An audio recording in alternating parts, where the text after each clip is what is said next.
Hello everyone, welcome back. Today I'm going to be doing a video on tuning the SRS software with the Motion platform. So let's get into it. The first thing I like to do is use the mobile feature that's in the SRS software. So up in the top right corner you will see a little picture here of a mobile device, and if you click that it's going to bring you a QR code that you can scan. Or there's also an IP address that you can type in. So I would advise using either a laptop or a tablet. You can use your phone, but the screen's pretty small, it's a little bit finicky. Using this feature will allow you to tune the software without having to Alt-Tab out of the game. So I'm going to go ahead and get this set up on my laptop. Okay, so before we get into it, you want to take a quick look at your setup and make sure that your motion box is connected and everything is set up down here. Wouldn't be a bad idea to just click Start Test, make sure that your pitch and your roll and everything is working properly.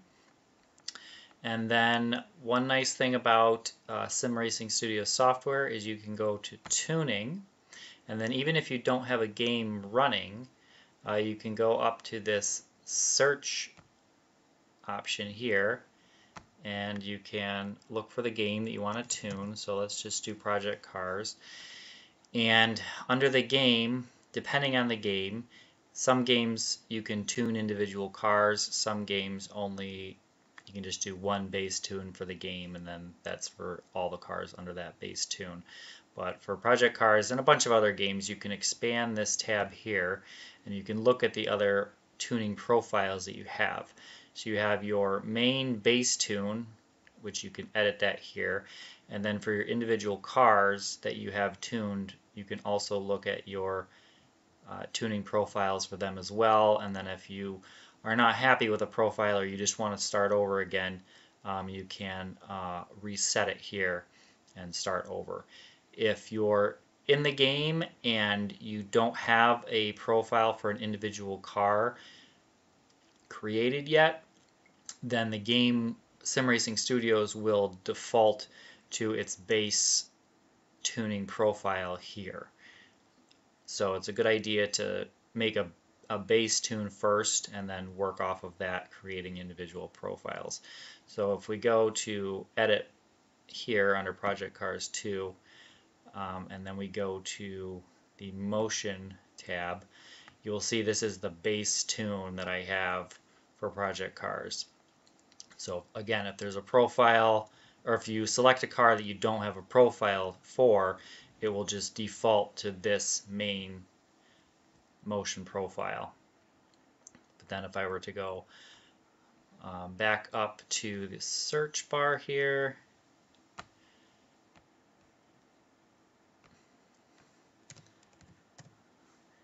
and then open up, drop the tab down, and then select a different vehicle, then it will bring up the profile for that car. So you can see up here it says Project Cars 2, but then over here, you know, it says the actual vehicle that it's tuned for. Okay, before we get tuning the rig, we just need to make sure we understand what we're actually tuning. So very quickly, I'm just going to go through the basics here. We have pitch. Pitch is your road surface. So going up a hill, going down a hill. It's your road surface. That's pitch. Now we have roll. Roll is similar to pitch, but it's, again, the road surface.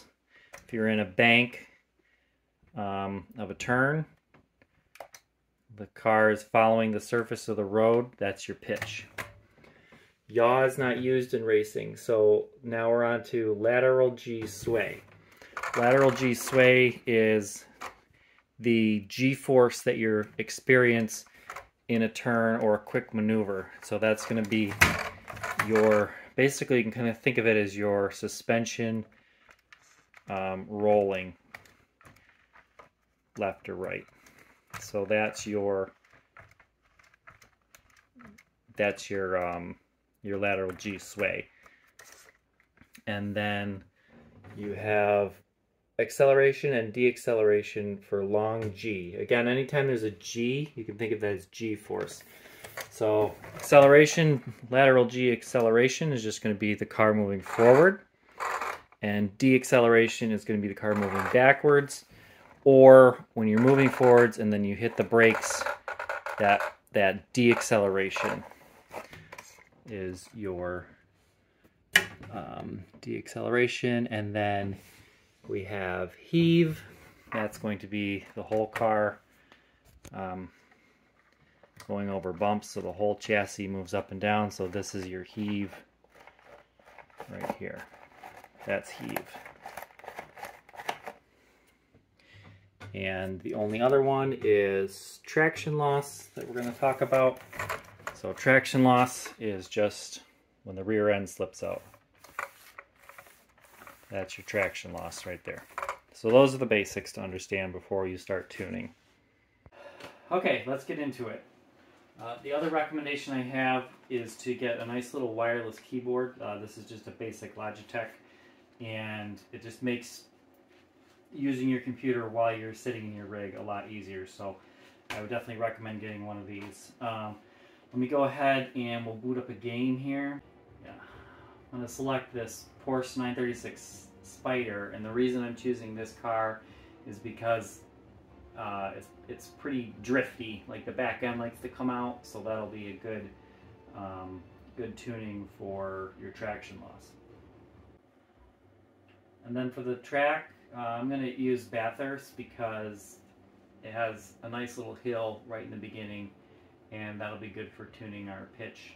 And it also has some banks to it, so I think we'll get some good reading from pitch and roll from that track.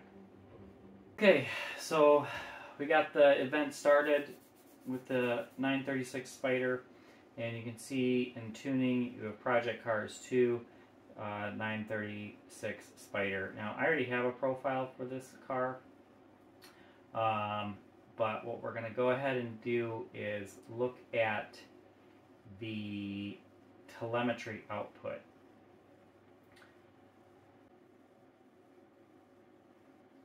So to look at the max telemetry, you're going to want to go over across from where it says IntelliTune. You're going to go over to max telemetry and click on the eyeball, and this will bring up your live telemetry option. You want to go ahead and turn that to on, and then reset the values. And I'm going to go back to tuning, and for now I'm going to turn everything off. So I'm going to turn off pitch, I'm going to turn off long G acceleration, and I'm going to turn off long G deceleration and traction loss. So basically just turning everything off. And then we'll go back to the telemetry window, and for the first telemetry capture we're going to do long G surge, acceleration, and deceleration, and see what those numbers are.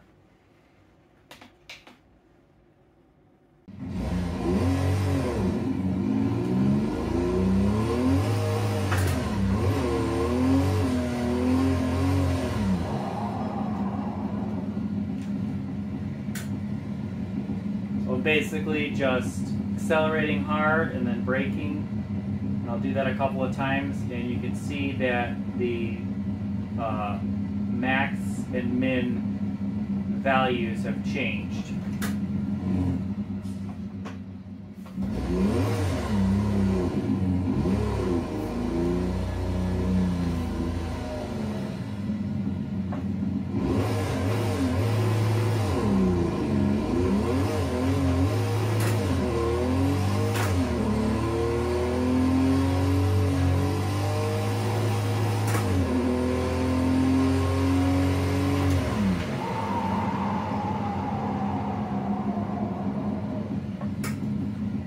Alright, that was a pretty nice hard acceleration and then a hard braking, and we could see that the telemetry values are the minimum of -20 and the maximum of 11.8.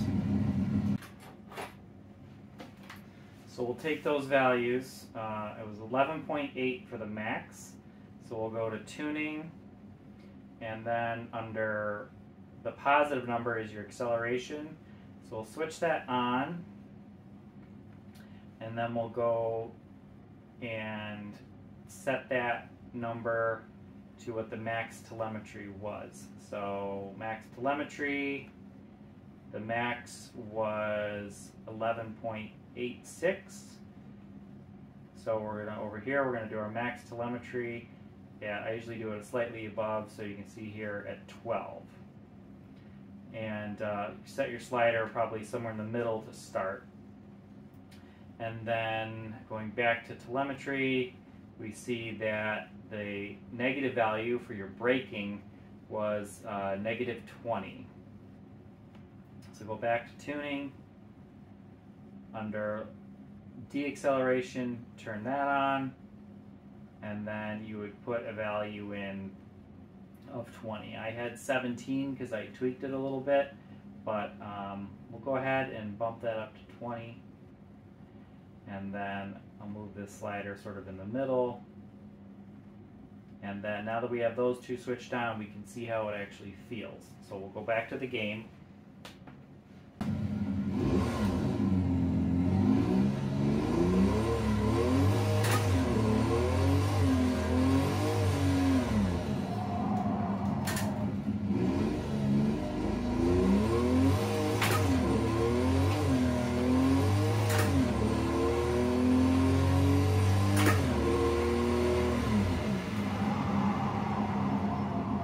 Okay, so I wasn't really feeling enough.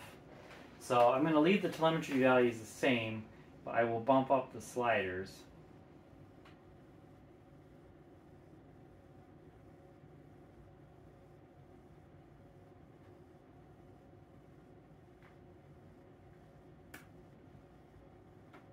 We'll do 15 on both, and then see how that feels.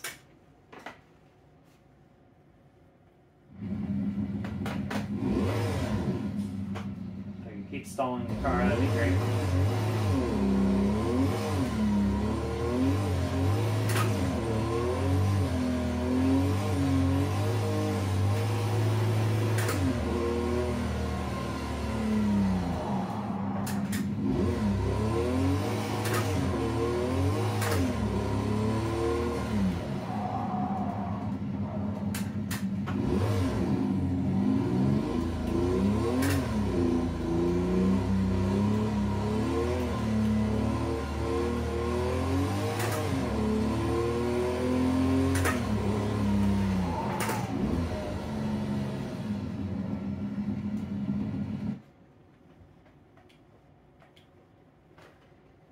Okay, I'm not going to spend a lot of time on each one, otherwise this video will be really long. But it's basically what you do, and then you can tweak your max telemetry setting. So if you want it to be a little bit more responsive, you can decrease this number. Or if you want it to be less responsive, you can increase the number.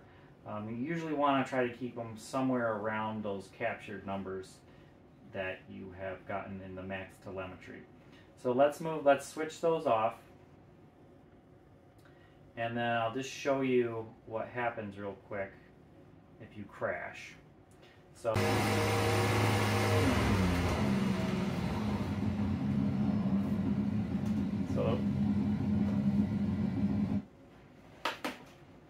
now if we look at our deacceleration, we see that we have a max of 664 and a min of negative 33.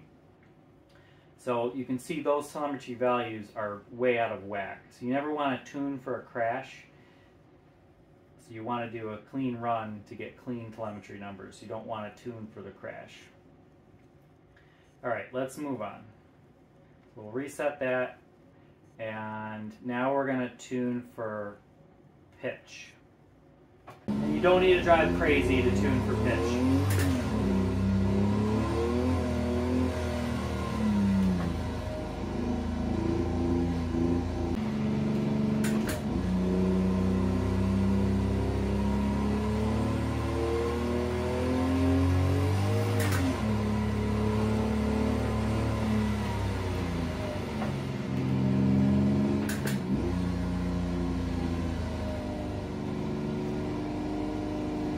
this is a nice little track going up the hill here. It's got some banks to it. So we're basically just reading the surface of the road right now, the angle of the road going up this hill.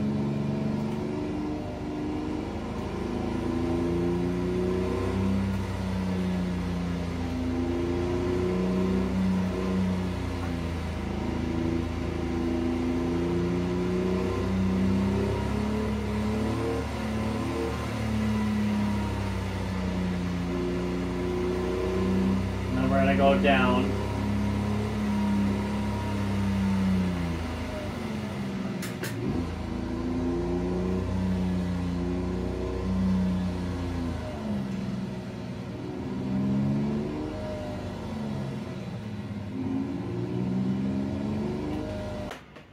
Alright, that should be some pretty good telemetry numbers for pitch and roll. So let's see what we got here. Pitch, we have a max of 8. And a minimum of -11. So we'll say 8 for pitch. So 8 is what was there. So I'll put in 8 for pitch. You know, slider probably somewhere 3/4 of the way. You can tune that later. And then for roll, go back to max telemetry, look at roll. What was the max? It was 7.8. So we'll say 8.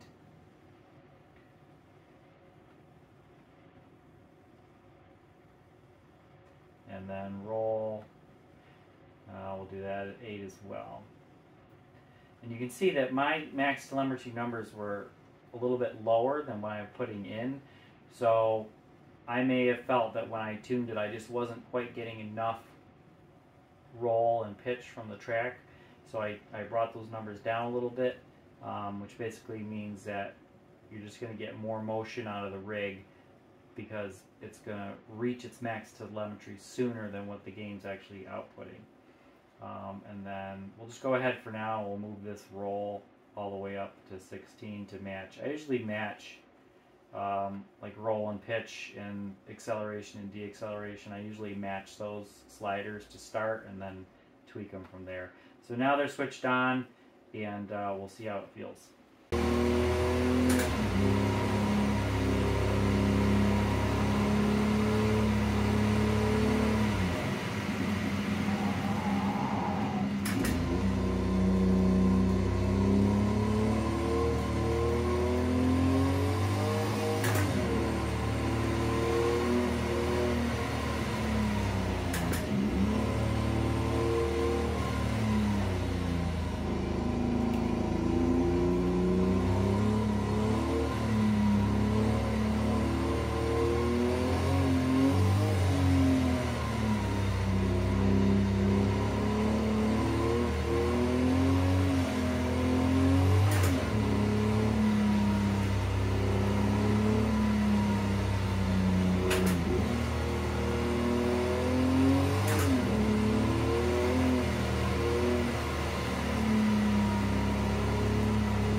Alright, that felt pretty good. And now what you can do is you can switch on a few things at the same time and get a feel for it, because what you're going to find is that when you have your acceleration and deacceleration switched on along with pitch and roll, those two things are going to work together, so it may amplify the feeling that you're getting. So, you know, this is just a process, and you're going to have to tune it to your liking. I would probably suggest having your max angle set at 100, your reaction speed I have set at 100, overall smoothing like 50, you know, boost relatively low, and then your smoothing effects, you know, probably start around like 20. If you want things to be a little snappier, you can move your smoothing effects down. Smoothing effects are very important, and they go in increments of 5. So if you're at 20 and you go to 17, it won't make any difference. You got to go to 15. So if you're at 15, you're like, I need to bump it up a little bit. Let me go to 16. It won't make a difference. They go in increments of 5. So 0, 5, 10, 15, 20 on up is how those work. And those will have a big effect on how snappy things feel. Your overall smoothing only comes into play when there's large swings in telemetry. So you can run a fairly high overall smoothing, and you won't lose the snappiness of smaller movements. So if you're going down, you know, straight, and you're drafting somebody and you make a quick movement around, you're still going to feel that even if you have overall smoothing pretty high. But the overall smoothing is nice if you get into a crash or the car rolls or something like that. It will help mitigate some of those nasty movements that you can feel in the rig in extreme situations. So again, for example, if you were again with that example, say you're in an F1 car and you want it to feel snappy when you're going down the straight and you make a quick turn like that, you want to feel that quick movement. You may want to decrease your smoothing effect for your sway. Pitch and roll, generally those movements are relatively smooth because it's following the track. So, you know, you can keep those probably around 20 for the most part. So let's go up and we'll switch everything off again. And we will go to tune,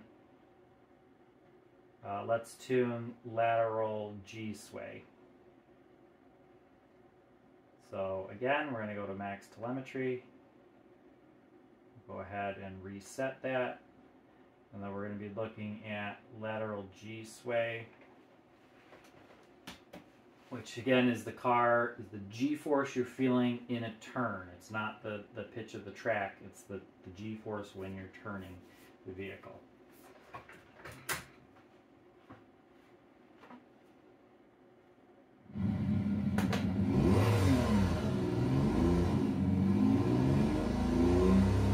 So I'm going to do some quick turns here.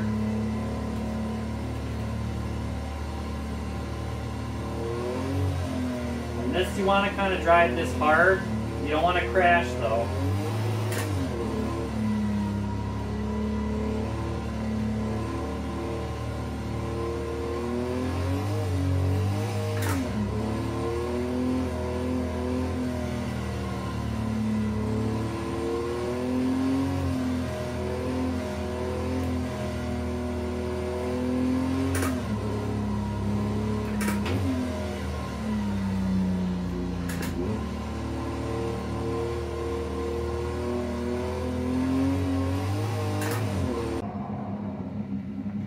Alright, we'll take a look at what we got for lateral G sway. We have a max of 13.9, so we'll put in 15.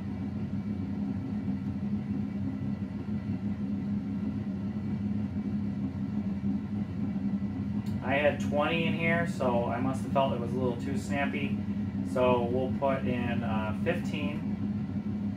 And then we'll bump the slider up a little bit, see how that feels. Test it out.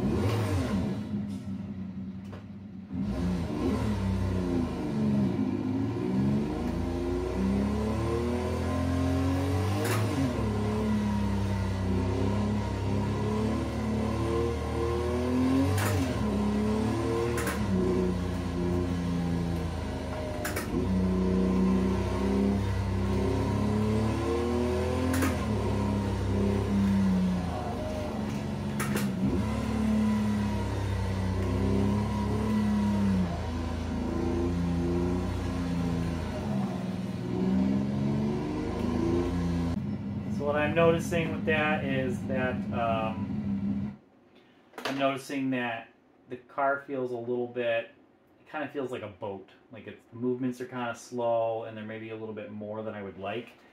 So what I'm going to do is go down to our tuning effect, or smoothing effects. And under sway, I'm going to bring this down. Well, let's maybe try 10. And then we'll see if it's any snappier.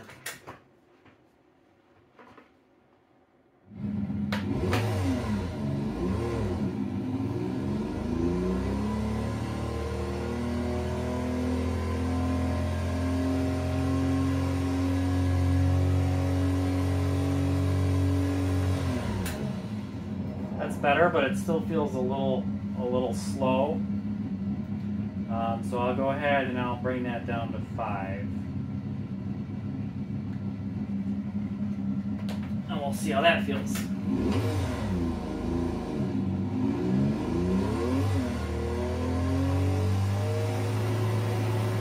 That's much more responsive now.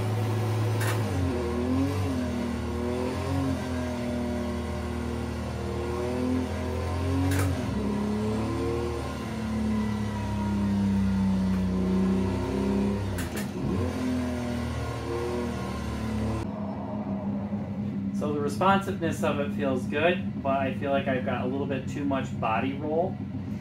So now I'm going to go up to my slider and I'm going to bring this down, maybe like 3.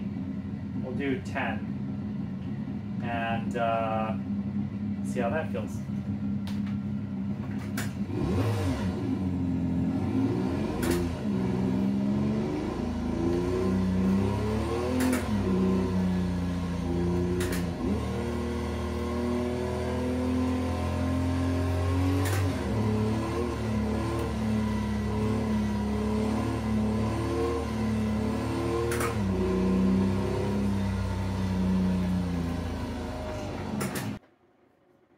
So that felt pretty good. Again, you'll have to spend some time tuning it, but that's basically the idea. Is you can use your smoothing effects to for how snappy it feels, and then your slider is more like, you know, how much of a boat does it feel like when it's rolling. So if you were in like a truck with really soft suspension and you had a lot of body roll, then you would want that slider probably a little bit higher. And again, there's 2 things you can do to make it feel more snappy. One is to decrease your tuning, your smoothing effects. With this here, you can lower that down. And the other thing you can do is decrease your max telemetry value. So SRS will say, hey, we've reached max telemetry sooner than the game's actually putting it out. So always remember that a lower number here in your max telemetry will make the motion, will give you more motion for less telemetry coming in from the game. So let's move on and do, what haven't we done yet? Let's move on to traction loss. So let's look at our max telemetry again. And we'll reset it, and we're going to be looking at traction loss.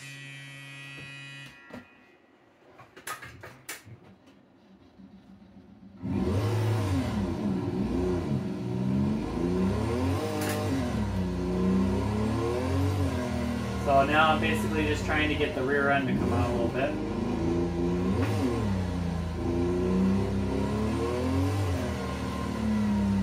That was pretty good right there. So let's take a look at that.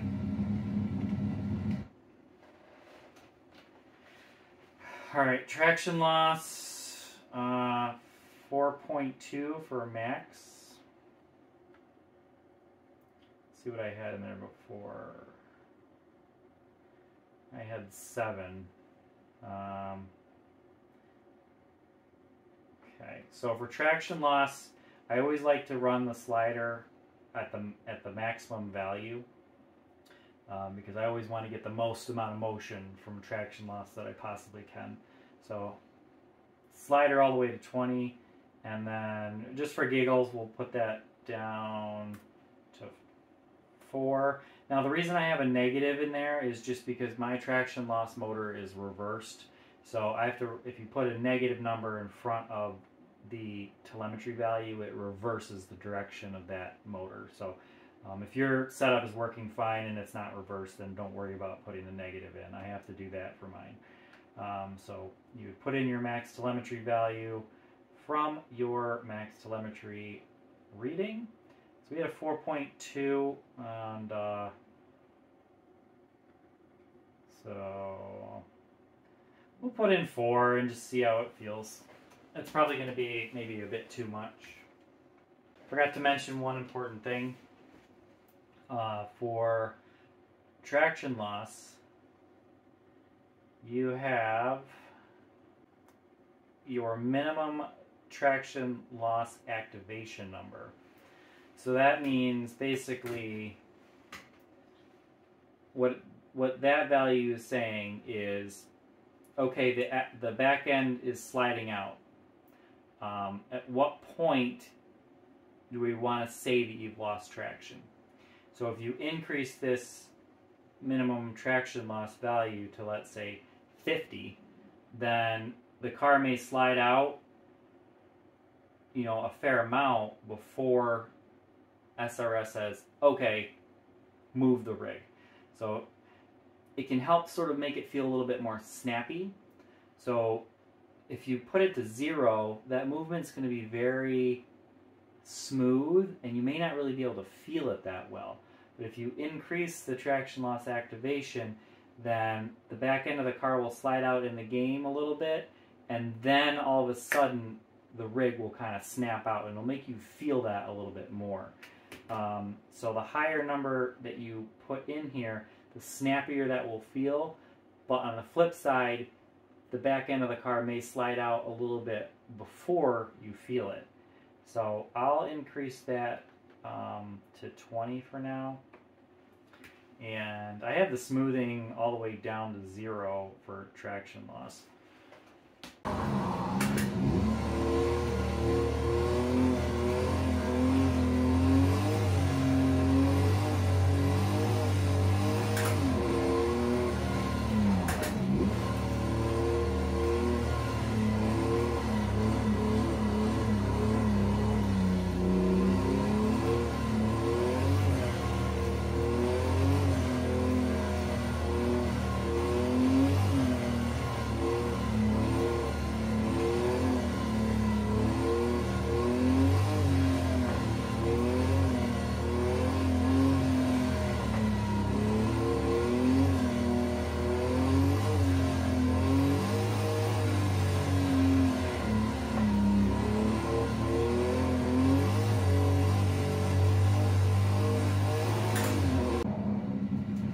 Alright, so that actually feels pretty good.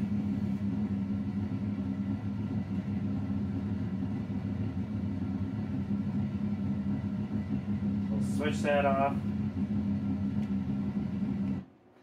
And then I'll try to tune for heave, but it's a little bit tricky.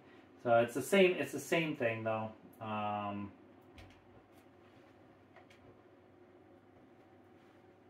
But yeah, heave is trying to find like a needle in a haystack. So it's the same idea that you would do for the other tuning sessions. So I'm actually not going to do that. You guys can work on heave on your own. So now we're going to switch everything on. And we don't need yaw. So pitch, roll, lateral G sway, long G surge acceleration, long G surge deacceleration, traction loss. Those are the ones I worry about. And then we've got our smoothing effects. So now that you've got a tune that you think is going to be good, you can go ahead and save it. If you this is the first time you're tuning the game, then you can go ahead and select the game itself first and hit save, and that will create your base profile for the game, and all other cars will fall into that profile if they don't have a specific tune. So if you haven't tuned the game before, select the game save configuration first, and then confirm that you're saving that, and then go ahead and select the car and save that as well. Once you've created your base configuration for the game, then after that you just want to save it for the vehicle that you're tuning. So we'll go ahead and we'll confirm for the 936 Spider. So now that's saved. So anytime that you run the game with that particular vehicle, it will use this motion profile. So everything is switched on, so let's try everything all at once.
So that's a kind of a base place to start, and then you can tweak it from there. You just have to remember that sometimes the effects compound on top of each other.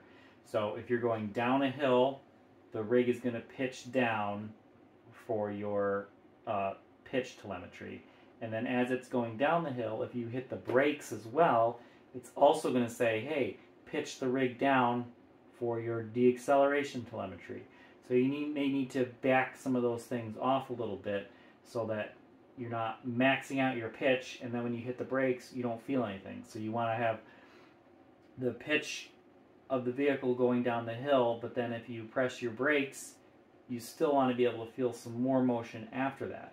So it just takes a little bit of time and practice, but getting a base reading from your telemetry options first and then inputting those in is a great place to start. There is an option as well to use IntelliTune. You have to have a premium subscription, I believe, for that. But essentially you would just click IntelliTune and then it would ask you to drive a clean lap or drive the vehicle for 3 minutes clean without crashing. And then it basically does everything that we did automatically. It takes those telemetry values, puts them in, and then you can tune from there. So that's another really great option as well, to do IntelliTune and then tweak your settings from there. But it's a good idea to have sort of an understanding of what's happening, and then you'll be able to do a much better job tuning moving forward. So I hope this video helped. If you have any questions, hit me up. I'm always happy to talk about this stuff. And happy racing. We'll see you in the next one.